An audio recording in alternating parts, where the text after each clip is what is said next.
समाज में बयान है सर, ललन सिंह के बयान में सुन रही थी, वो बयान भी इसी तरीके से दे रहे हैं। एक तरफ गिरफ्तारी अनंत सिंह की हो गई है, तो दूसरी तरफ जब उनसे पूछा जाता है अनंत सिंह के बारे में तो वो एग्रेसिवली कहते हैं कि आरोप है, फंसाया जा रहा है, अब तो ये जांच की बात तय होगा, हम कौन होते हैं ये तय करने वाले कि वो दोषी हैं कि नहीं है, तो अदालतों को तय करना है। तो ये ललन सिंह कहते हुए नजर आ रहे हैं, इसका कितना इम्पैक्ट पड़ेगा अब ये देखना दिलचस्प है। लेकिन आइए मोकामा के बाद अब एक और हॉट सीट की बात कर लेते हैं, और ये सीट है वैशाली की महुआ सीट, जहां से तेज प्रताप यादव इस बार अपनी नई पार्टी बनाकर मैदान में उतर चुके हैं। तो भाई तेजस्वी यादव उनके खिलाफ प्रचार करने के लिए पहुंचे और अपने कार्यकर्ताओं से, जनता से कहा कि पार्टी बड़ी होती है। भाई के खिलाफ तेजस्वी यादव ने प्रचार किया और उस पर काउंटर भी तेज प्रताप यादव बखूबी करते हैं।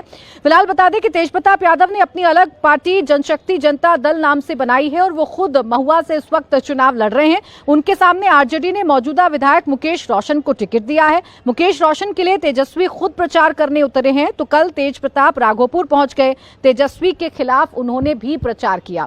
तेज प्रताप पहले राघोपुर नहीं गए थे, लेकिन जब तेजस्वी महुआ पहुंचे, भाई के खिलाफ खुलकर प्रचार किया, तो फिर तेज प्रताप भी राघोपुर पहुंच गए और उन्होंने भी तेजस्वी के खिलाफ खुलकर प्रचार किया है। हालांकि परिवार के रुख की अगर आप बात करेंगे तो राबड़ी देवी कह चुकी हैं कि मेरा आशीर्वाद अपने बेटे के साथ है। जो बहनें हैं वो प्रचार करने नहीं जा रही हैं महुआ सीट पर, लेकिन जब उनसे तेज प्रताप के बारे में पूछा जाता है तो वो ये जरूर कहती है कि तेज प्रताप के साथ उनका आशीर्वाद है, हमारा आशीर्वाद बना हुआ है।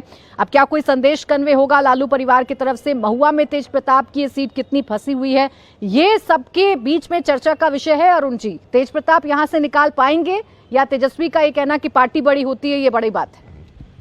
तेज प्रताप निकाल पाएंगे या नहीं कहना मुश्किल है, लेकिन इस आरजेडी के कैंडिडेट की हार निश्चित लग रही है। और तेज प्रताप अपना वोट काट लेते हैं तो फायदा एनडीए को हो जाएगा। हाँ बिल्कुल, क्योंकि उनका जो वोट बंधा हुआ, और तेज प्रताप भी 5 साल एमएलए रहे हैं वहाँ के, और मेरे ख्याल से अच्छे ढंग से उन्होंने काम किया, क्षेत्र में उनकी इज्जत है, उनके समर्थक हैं। तो अगर वोटों का विभाजन होता है, एनडीए के विरुद्ध जो वोट पड़ेंगे वह महागठबंधन के या विरोध में किसी एक के पक्ष में पड़े, तब तो स्थिति अच्छी बन सकती है। लेकिन वोटों का विभाजन ये 2 हिस्से में होता है। वहाँ वोटों का विभाजन एनडीए के विरुद्ध वोटों का विभाजन होगा। जो अगर एक जगह हो तो ठीक है, अगर 2 जगह होता है तो विभाजन का लाभ एनडीए को वहाँ मिल सकता है।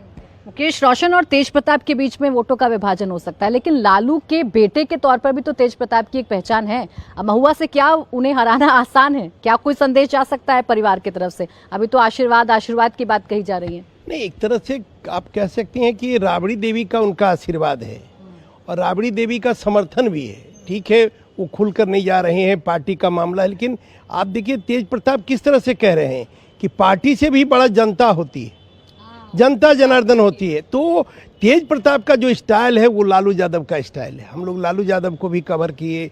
तेज प्रताप का जो बोलने का ढंग है, जो शैली है, जनता से कनेक्ट करने का जो उनका मादा है, वो बहुत कुछ लालू यादव से मिलता है। हम लोग एक दिन विधान सभा के प्रेस रूम में बैठे हैं, एकाएक तेज प्रताप आते हैं, सब पत्रकारों से मिलते हैं।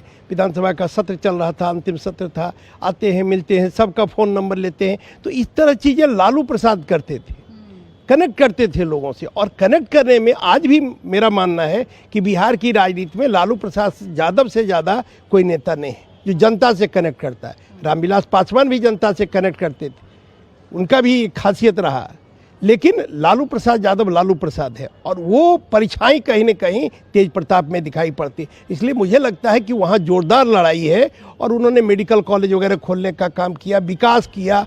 और वो बार बार कहते हैं कि भाई इस तरह अभी कितनी खराब सड़कें हैं,